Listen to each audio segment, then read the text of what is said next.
Okay, I have finished blending the first coil into the base, and I attached another coil on top. I'm blending on the inside so that I can see the coils on the outside.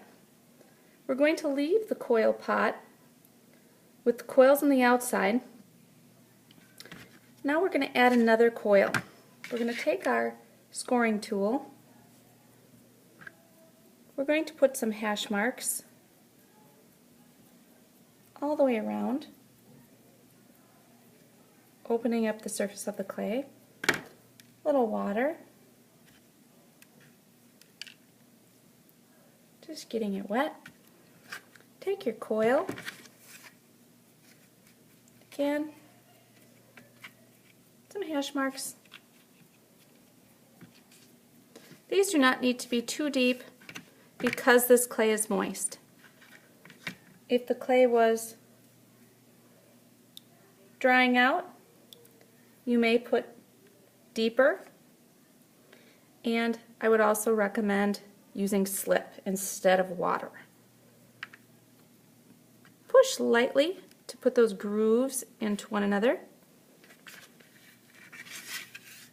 Make sure that your coil, if you are making a pot that is sitting straight up, push this down, slant it down, and blend it into the other coil. There you go. Making kind of a slide. Okay, and then pinch it off right there so that you can blend this coil to make it look like it is a ring. We don't want to know that you started with a rope. We want it to look like you have a ring. So we can blend those two edges together and you wouldn't even know that we put it together. Support your blending because this is really important. What I'm doing is I'm pushing the clay, the coil, down for support, connecting the new coil to my base.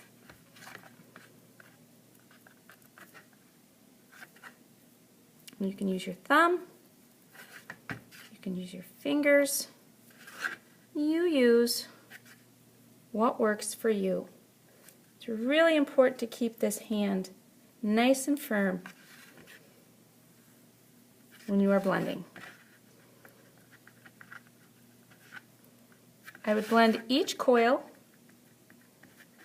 at a time because it's easier to get inside your pot when your pot is shallow and not very high.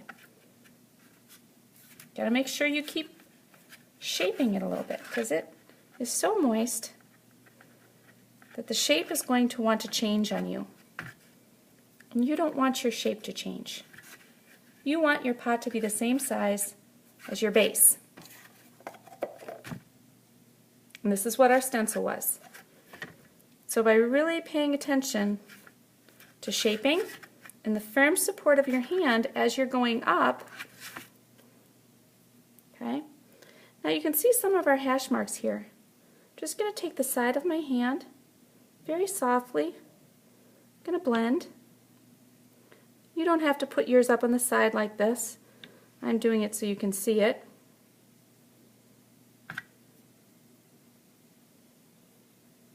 You can blend those lines away.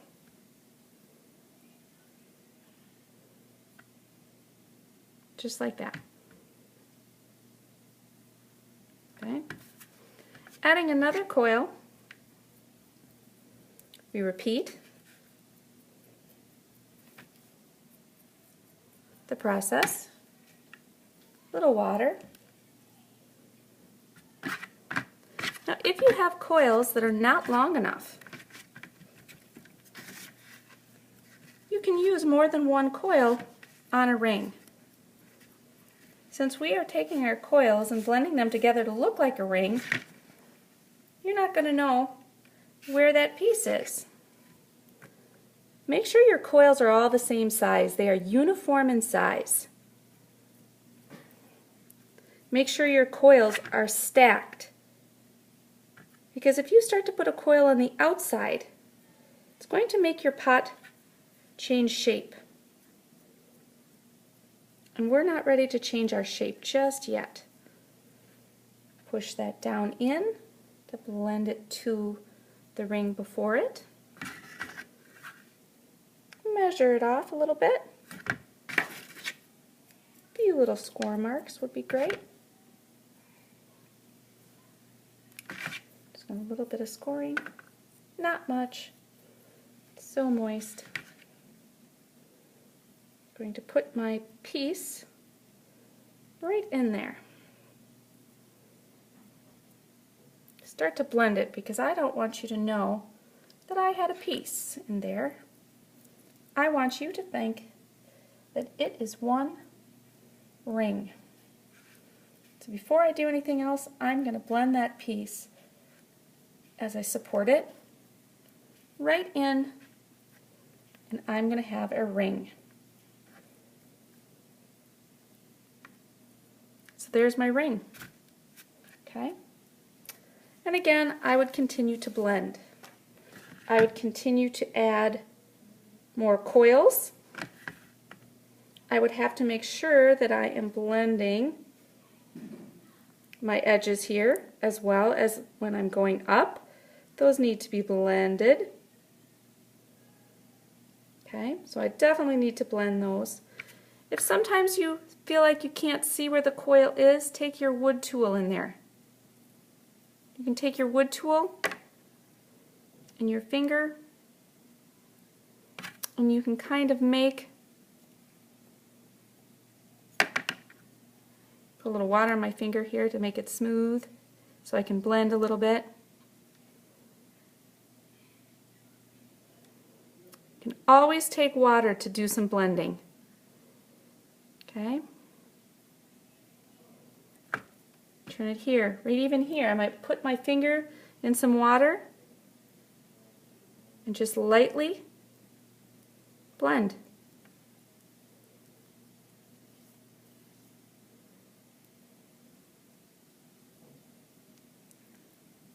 Because we do not want any cracks.